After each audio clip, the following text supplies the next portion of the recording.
So I know quite a bit of people who actually collect GameCube titles. One of their favorite consoles is the GameCube. But one title I just literally never hear across the board, I don't know why.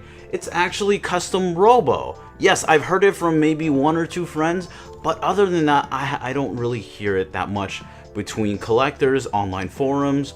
I just hear it sprinkled a little bit there and here. So it started making me thinking. I was with Power Matt a couple weeks ago and we were actually playing the Custom Robo game when we were streaming here, and he hasn't even heard about it either. So today, what I'm gonna do, I'm gonna inform you about Custom Robo. Why did we forget Custom Robo? There's literally no freaking way this game that's so awesome is off everyone's radar. Or maybe I'm the one that's off my radar. So we're gonna take a look at Custom Robo for the GameCube and understand what is this title.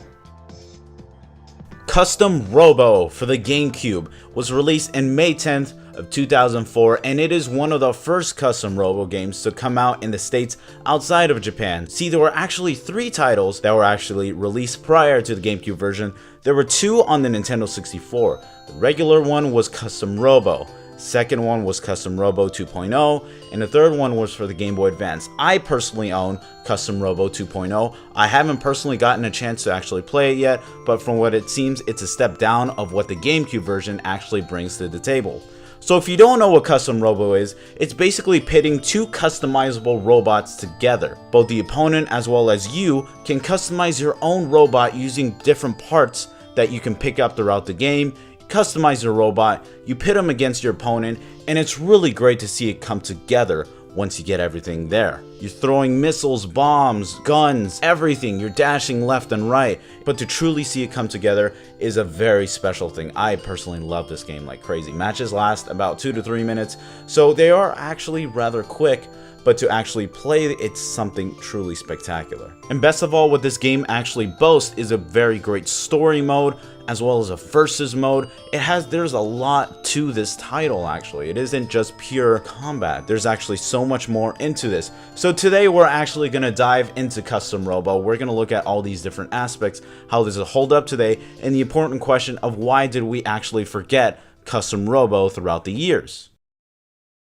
So with the first mode of Custom Robo, we start with the story of the game. Surprisingly, it is actually pretty damn deep, with a very engrossing narrative from beginning to end, with a bunch of humorous parts in between. So you start out as this nameless dumbass named Hiro, or Hiro, it's probably Hiro, between you and me, who gets thrown into the world of Custom Robo. He doesn't know anything about this world, surprisingly, even though he's fucking 12. But he's thrown into this world and is tasked with actually defeating nameless enemies, going around town, and his dream is to be a bounty hunter. One of the nearby residents, Steel Hearts, is able to take him as an employee, so he goes around doing certain bounty hunting missions with his best friend Harry, I guess you could say, and Marcia, who is literally Hatsune Miku.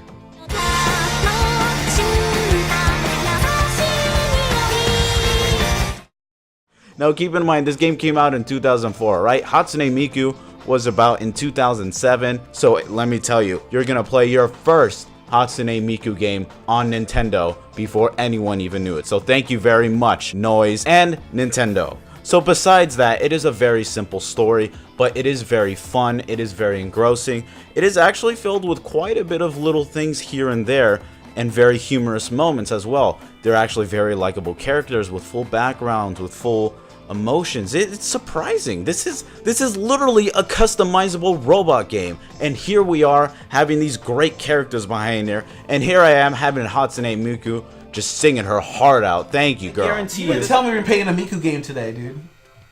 It's not even a rhythm game. But this eventually becomes a save the world kind of gig. They eventually start to find out different things. I won't be spoiling in it anything. I want you to actually play it for yourself, but I'll just leave it at that.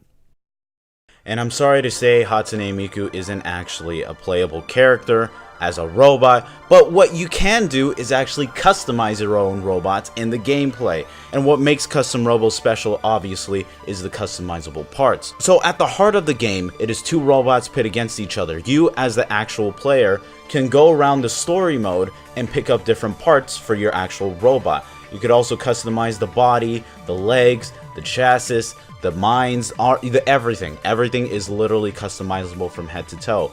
Each part does something very specific. Some actually shoot bombs from far away, some shoot it straight dead ahead. Pretty much you can fit it to your playstyle. Maybe you actually prefer a trick flyer, which can go flying around 3 or 4 spaces, or you just prefer the base model and build on top of it. Whatever it is, they have it. And on top of that, they actually have illegal parts, but from what it is, they are very overpowered parts that you can actually get in story mode, integrate them into certain parts of the game as well. So after you created your robo, you can pit them in a Coliseum, and that is basically the arena that you and your robo is going to fight.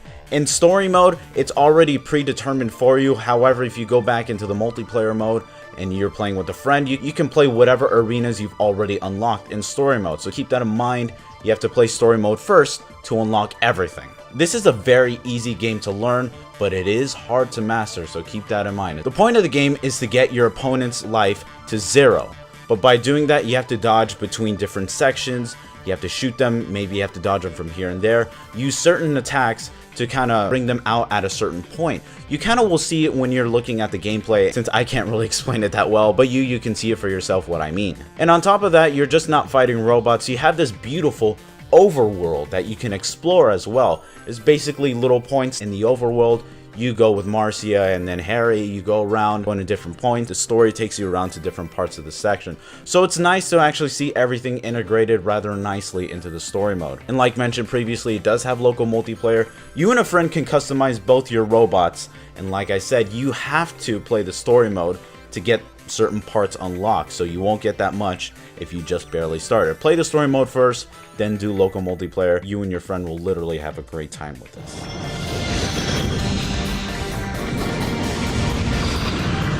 And while the game is playing pretty nicely, it's also looking really great. The graphics of this game are actually very nice and well done. It is running at a full 60 frames at 480p, and it's very, very crisp. It's very vibrant and it's beautiful. This was the days before 2007 where all the colors had to look brown because it's fucking stupid. But anyway, this game is very vivid. Its colors are very pronounced. It's very much like those old classic cartoons you used to watch in the day, like Beyblade, or maybe Cubix. Does anyone remember Cubix, please? In trouble, we will always be there. Robots for everyone. Cubix! But on a side note, the polygons are looking rather nice. It isn't supposed to be hyper detailed, even for the GameCube. It is rather minuscule at best. All the attention was basically put into the actual robots themselves and the combat. The models are actually a little bare bones at best compared to, let's say, the conceptual art, but overall the game plays and looks very nice at the end of the day.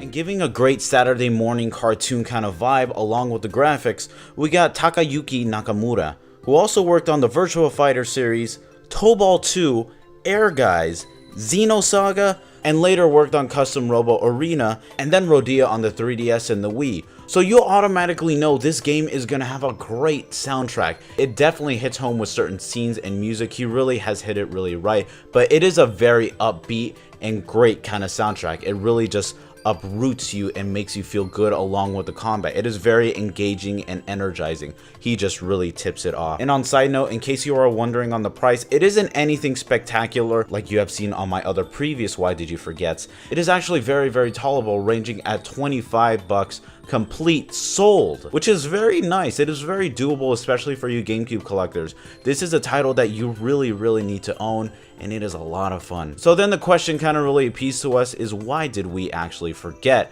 Custom Robo on the GameCube?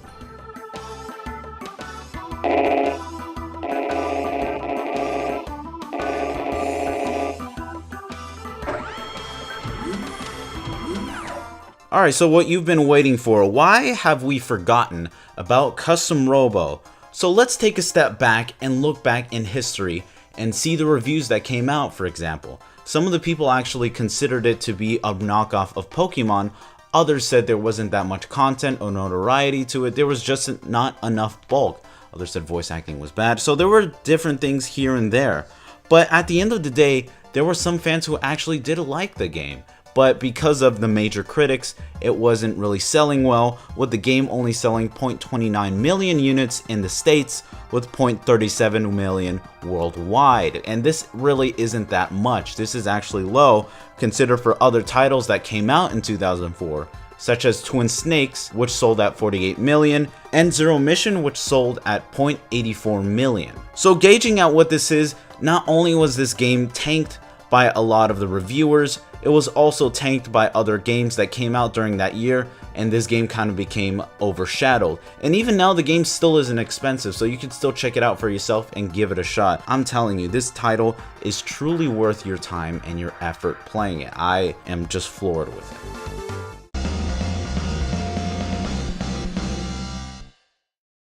So a little pew pew and a little pew pew there. Now you know why Custom Robo is great. You could customize whatever robot you want to. Make him speedy, make him fat, make him sluggish, make him tricky, make him whatever you want to do. But that's what makes this great. Whatever you want can actually happen. So I hope this video will actually show you what you should look for when you're out in the wild, when you're out in stores, and when you see Custom Robo, look at it and say, I love you, baby. So thank you guys so much for coming on my video and watching this. I really do appreciate it. If you haven't checked out my other Why Did You Forget videos, I did one for Berserk, as well as the Dreamcast, and I think a Ghost in the Shell title as well. I did quite a bit, actually. So it's been a while since I've done it, but check them out if you can.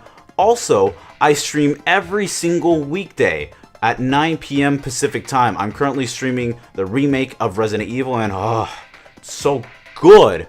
Oh god. So I hope you guys do appreciate it. I'll be coming at you with a little channel update with a little bit. I do have some things I want to discuss with you guys that's coming up, as well as for June and a bunch of other things.